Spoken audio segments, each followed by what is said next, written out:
Я знаю, что ТКИМ — это общественный фонд, который занимается тем, что организовывает какие-то условия и возможности для девочек, которые хотят повысить свой потенциал в мире технологий. И правильно ли я понимаю, что у вас есть какая-то менторская поддержка, и как эта поддержка проявляется, скажем так, вот в работе с этими девочками? Интересно узнать. Я хотела предложить начать с предыстории, с того, как я к этому пришла. 8 лет назад, обучаясь в Лондоне, во время какого-то культурного мероприятия, где участвовали все страны СНГ, в отличие от Узбекистана, Таджикистана, наш стол был скудный, а там должны были быть рукодельные изделия. Я начала задаваться вопросом, почему так? У нас же такие красивые создания, творения рукодельные есть. И все начали говорить: ой, а кто привезет, а как привезет, а кто выберет. Там, конечно, на Ужском все клево продается, но кто сюда привезет? И я такая: надо сделать магазин. И там зародилась идея стартапа, которую, приехав сюда, я реализовала. По образованию я бизнес-менеджер, а стартап был в сфере e-commerce, электронная коммерция, что входит в сферу технологий. И этим стартапом я так горела. Я нашла партнеров, мы проработали 2 года. Были ups and downs. Было такое, что я обо всем забывала, и родители меня чуть ли из дома не выгоняли. О, боже мой. Я похудела, много плакала, нервничала. Но это стоило того. Потом мы работали с играми кочевников. У нас был магазин в ЦУМе, на Исыкуле. Потом возле Just Coffee, возле Белого дома. То есть все шло хорошо до тех пор, пока надо было принимать серьезные решения. У нас как бы уже была узнаваемость, продажи, веб-сайт, мобильное приложение, команда. Но мы продолжали ссориться, и стартап стал идти к логическому завершению. Да. И мне не хотелось в это верить. Это было очень печально, потому что я в это так верила. Приехала из Туманного Альбиона в Кыргызстан и погрузилась в мир стартапа и возможностей. И когда стартап начал идти к завершению, я стала замечать негативные стороны в Кыргызстане, такие как предвзятые отношения к девушкам, стигмы всякие. И мне становилось все печальнее и печальнее, и я не знала, что делать. И в этот момент я пришла на программу Tech Women. Программа тоже менторская по обмену. Девушек из 20 стран приглашают в Кремниевую долину на месяц на стажировку.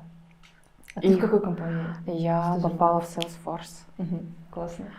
Это огромная компания, которая предоставляет услуги для бизнесов, облачные, CRM и кучу всего. Приехала туда, и мой мир перевернулся вообще на 360 градусов, потому что эта программа показала, насколько легко, может быть, кажется, что легко. Эта программа показала, что женщины заслуживают самого лучшего, и они выстроили такую программу и такую сеть поддержки, что ты видишь, что женщины занимают руководящие должности, создают многомиллионные стартапы, успевают и строить семью, и карьеру, при этом чувствовать себя абсолютно счастливой, реализованной, когда вокруг все поддерживают, делятся ресурсами. И я увидела эту культуру, приехав оттуда, я начала понимать, что этого у нас не хватает. Мы с другими выпускницами Tech Women и девушками в технологиях еженедельно встречались и обсуждали этот вопрос, эту проблему и о том, как можно ее решить. И мы пришли к тому, что да, надо делать образовательные проекты и вкладываться в наших девушек, потому что это самый лучший вклад. И так и открылся общественный фонд ТКИМ. Ух ты. И мы реализовываем образовательные программы. А сколько сейчас, кстати, программ вот есть? М, Если мы говорим немножко о цифрах в ТКИ. Программ мы реализовали программу менторскую ТКИМ 2020, где мы обучили 23 женщины в 7 регионах Кыргызстана. Из 100 с плюсом мы их отобрали и обучили онлайн. Где-то 6 недель это длилось, хотя планировалось 2. Так как случилась пандемия, мы из офлайна перевели все в онлайн. И это длилось дольше. Это вот первая программа. А вторая программа АЯЛ. Мы обучили цифровым навыкам и новым профессиям тинейджеров, девочек, которые закончили школу, учатся в школе. Этот проект был реализован совместно с ЮНИСЕФ. У них 8, как это называлось, 8 регионов. Типа пилотных сел? Да. Где проект реализовывается, да? Они нам помогли с реализацией, и эти девочки научились навыкам СММ, графического дизайна, веб-дизайна, видеоэдитинга, и начали понимать, что можно зарабатывать, даже не имея корочку, диплом университетский. И там 81 девочка. Получается, мы поработали с женщинами постарше, поколение потом с девочками со школы. Еще был проект Technovation. Ездили тоже по регионам, это караван как раз. Там были школьницы. До какого? До 14 или 15 лет, по-моему. Там тренинги, в каждом регионе были тренинги по 3 дня. Они изучали тоже программирование, дизайн мышления, кучу всего, public speaking, pitching, работа в команде, критическое мышление, кучу всего. Это третье. Еще мы разработали руководство по STEM. STEM, что такое, тоже объясню. И по этому руководству обучили 150 девочек-школьниц, как тренеров. Это по всей стране? Да, как тренеров, которые могут у себя в школе обучать других девочек. Кроме того, мы записали видеоуроки про STEM, приняли участие в повышении потенциала команды парка, ПВТ, не ПВТ, да. Кыргызпатент. А с ПВТ мы проделали мероприятие тоже во время пандемии, месяц стартапов, месяц agile, привлекали спикеров, своих предоставляли, делали рекламу. И это тоже такой своего рода мини-проект. Свои ивенты были до того, как был локдаун в парке высоких технологий. И, в принципе, у вас тоже было. Еще что мы сделали? Самые основные, это что я помню. Да. А сколько сейчас, скажем так, лет ТКИМ? То есть год. Как давно? Всего лишь год. В год? Да. Ага. Ну круто. И получается, за год у вас прошло женщины, которые прошли обучение, их количество больше... 1000. 1000 почти. Да. Вау. И мы верим в то, что каждая девушка, которая хоть раз с нами соприкоснулась, но имела какой-то опыт с нами, она, скорее всего, кому-то расскажет. И поделится заодно... этими знаниями, да. расскажет, что, оказывается, есть цифровые навыки. Да. Ага. Поделится тем, что она испытала, узнала, и тем самым больше девочек и женщин будут вовлекаться и узнавать о возможностях. И хотела про STEM рассказать. STEM, аббревиатура, это Science, Technology, Engineering и Mathematics. Это, получается, метод образования, который входит в образовательный план многих стран, как Малайзия, Австралия, Финляндия, да, и США, потому что мир сейчас другой, нужны профессии, которые связаны с технологиями. А STEM как раз-таки содержит в себе все необходимые элементы для того, чтобы подготовить студентов и школьников и детей для вызовов настоящего и будущего времени. Вообще, были ли интересные или классные, успешные истории, когда там девочки, которые закончили проект, например, или прошли обучение у вас, смогли найти работу, например? Да, проект этот Аял закончился в конце прошлого месяца, и пока таких результатов нет. Так же, как и проект менторский ТКИ, который закончился в начале сентября, предыдущий проект участницы, они обязаны после окончания проекта реализовать какой-то социальный проект, написать его вместе с нами, выбрать проблему, прописать бизнес-план, выступить с этим проектом и получить какую-то поддержку, либо материальную, либо в виде интеллектуальных ресурсов. И из проекта ТКИМ у нас есть 5 проектов, которые в процессе реализации. Один из них Кэмп. Одна группа наших выпускниц объединились, они обучили 45 подростков. Там тема была профориентация, да, в регионах. Второй проект — это Минсуро, мобильное приложение. Там 1000 вопросов можно скачать. Есть STEM-Синь, тоже проект. Есть STEM-Мугалим, там тоже должны обучить учителей. То есть все наши выпускницы так или иначе уже начали что-то создавать, потому что у них снимается барьер того, что они вот просто учителя или мамы, и все, больше им ничего не надо. Они становятся социально активными больше. У них меняется восприятие себя, восприятие мира.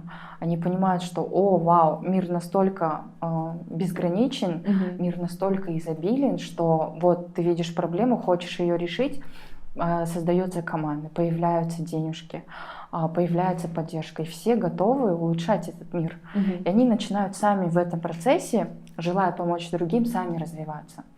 И они понимают, вау, значит, я могу, значит, мало того, что я учитель, я еще могу быть предпринимателем, или там тренером, или спикером, или же получить какие-то новые навыки в мире технологий, в сфере технологий. И это самое ценное, что, мне кажется, мы хотим получить от наших участниц, потому что я вот смотрю очень много всяких курсов по тому, как можно стать веб-дизайнером, или программировать, или проектным менеджером стать. То есть очень много смежных профессий в IT и в STEM, но наши проекты, они направлены на то, чтобы они стали верить в себя.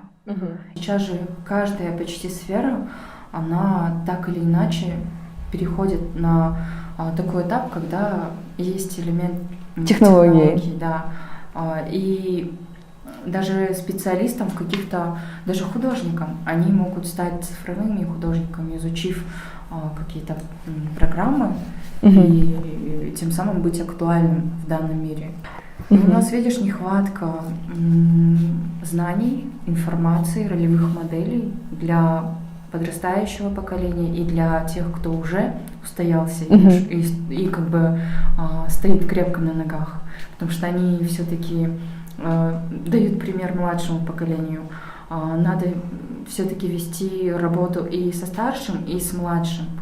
И наша задача показать, что да, вот есть примеры, ролевые модели, есть возможности, потому что ходишь в школы, или там я у родственников тоже спрашиваю, племяшек, что тебе интересно, кем ты хочешь стать. И у них очень...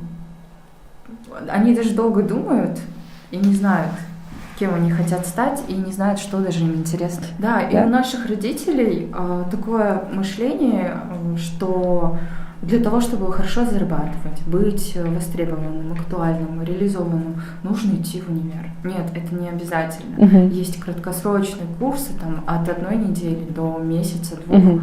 Ты можешь полноценно освоить новую профессию и начать зарабатывать.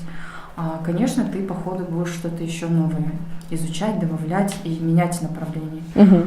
И есть еще такое мышление, я четко для себя дала понять, разграничения, что вот есть... И вывод, что да, нету такого, что вот это твоя профессия на всю жизнь.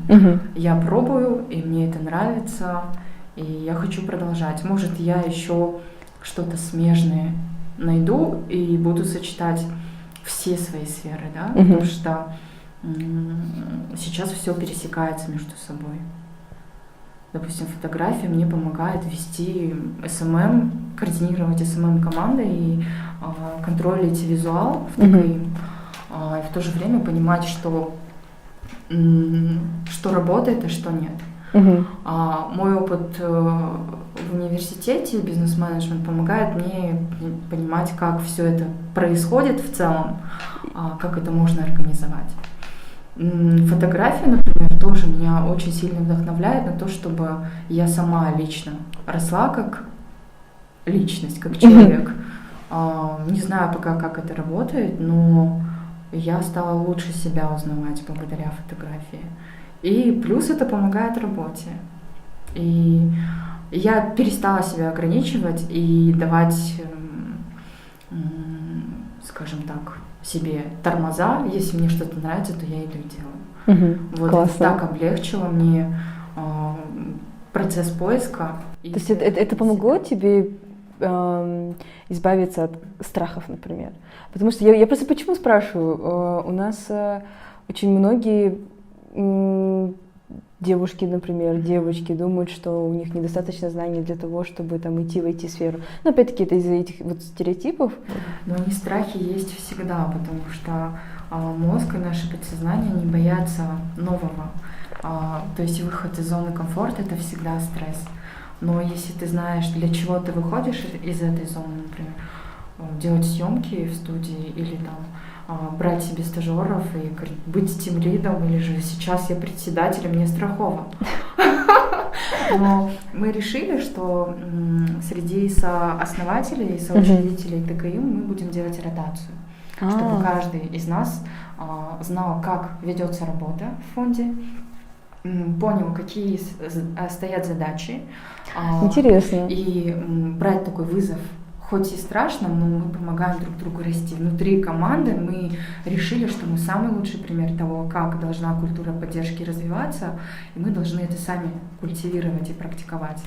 И получается, Елена Чигибаева очень круто отработала год, моя коллега, он тоже сооснователь. А теперь настал мой период. И, конечно, мне страшно. Я верю, что у тебя все получится, слушай. Я тоже верю. Да. Но, конечно, страшно, потому что я этим никогда не занималась. Это новый опыт. Но я знаю, что это необходимо. У меня все для этого есть. Да, это же супер круто. Ты училась там на бизнес-менеджменте, у тебя есть опыт в творческой индустрии, который поможет развивать тебе твой продукт. Даже если этого не было, я могу это изучить. В любой момент обратиться, допустим, к дизайнеру, обратиться к хорошему менеджеру, обратиться там к проектному менеджеру, как это сделать, помоги. И мое окружение меня толкает к тому, чтобы я не боялась. И сейчас хочется подчеркнуть, что очень важно для себя создавать поддерживающее окружение, которое, несмотря ни на что, будет тебе говорить: у тебя все получится. Если не знаешь, мы тебе поможем. Мы тебя не поругаем. Там дадим, конечно, фидбэк конструктивный, но это не страшно. Ты же хотела расти. Так нарабатывается опыт. Да. И ты такой: окей, хорошо. И ты чувствуешь поддержку за плечами, за спиной. И ты, в принципе, идешь. Это как семья. Поэтому я стала относиться к выбору окружения тоже очень внимательно. В общем, можно ли вот эту вот какую-то парадигму, может быть, сломать? То есть можем ли мы перейти к такому миру, когда, я не знаю, будут снимать фильм о руководителях каких-нибудь там топовых компаний, и это будут женщины, и люди это будут понимать? Вот, я не знаю, может быть, у вас были какие-нибудь такие внутренние идеологии в ТКИМ об этом? Мы всегда об этом думаем, всегда об этом говорим.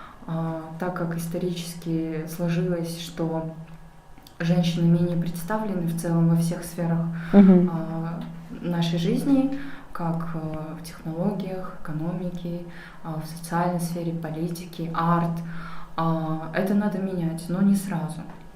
Так как так сложилось исторически, наши нейроны, они так выросли, так сложились. И это ведет к тому, что у нас умственные модели, устоявшиеся, сразу не меняются, надо взращивать новые нейроны. И поэтому нужно разговаривать, реализовывать проекты, как наши. И самое важное — делать так, чтобы девушки начали верить в себя. Они сами по себе прекрасные лидеры. Просто надо создавать условия для того, чтобы они перестали бояться. Например, наши участницы, они уже сейчас рвут и метают, они ходят, не боятся, выступают, пишут свои проекты нам, они не боясь задают вопросы. У них отпали страхи, они стали намного смелее. То есть дай немножко поддержки девушке, и она все сделает. Им этого как раз-таки не хватает. И поддерживая их, мы будем потихоньку взращивать новые нейроны у остального населения этой планеты, и мы к этому придем. И когда мы говорим о том, что мы поддерживаем девушек и создаем специальные проекты, направленные на них, все возмущаются, почему, а чем мы хуже или чем вы там отличаетесь. Тут вопрос не о том, что мы чем-то лучше, или они лучше, или хуже. Тут вопрос о том, что мы должны учитывать разные мнения, учитывать то, что разновидность мнений, знаний, специальностей, характеров ведет к лучшим продуктам, к лучшим результатам. И это не разговор про борьбу, это не разговор про ущемление чьих-то прав, учитывая свои. Нет, это про коллаборацию, про благополучие, про то, чтобы мы вместе все шли за ручку и не топя друг друга или топя, шли к лучшему миру и создавали условия для будущего. И это совсем не про борьбу, совсем не про конкуренцию. Да, конкуренция важна, но с тобой самим. Как вы видите ТКИ, скажем, через 10, 20, 30 лет? Мы сами удивились, недавно сложив все наши достижения и результаты в одну полочку, и потому что бывает, когда ты теряешь мотивацию или там вдохновение, а потом такой думаешь, зачем мы это делаем, кому это надо. Потом, когда ты вспоминаешь, для чего ты это делал и какие работы уже были проделаны, удивляешься, вот то же самое было с нами. Я вот тоже сейчас тебе рассказываю и в диком восхищении от своей команды, потому что мы делали все это на волонтерских основах, и у всех есть свои работы, семьи, мы находили время, встречались как-то вот. Это просто удивительно. Так как наша основная цель — это повышение потенциала женщин, девушек и девочек, эта цель будет служить нам всю жизнь, я думаю. Этот фонд в наших сердцах и планах навсегда у основателей. И все, что мы будем делать в ближайшие 10, 20, 30 лет, это диверсифицировать, наверное, портфолио, проекты. Можно добавить инвестиционный фонд, стартапы, инкубаторы, акселераторы, там, школы разные, возможно, образовательные проекты. И в ближайшие 10, 20, 30 лет, да, мы все-таки будем в образовании и в повышении потенциала наших девушек. Вот представь, что сейчас у тебя есть возможность обратиться к девушке, которая там может смотреть, например, сейчас там наш с тобой разговор, и какой бы ты совет ей дала для того, чтобы она не боялась идти в IT?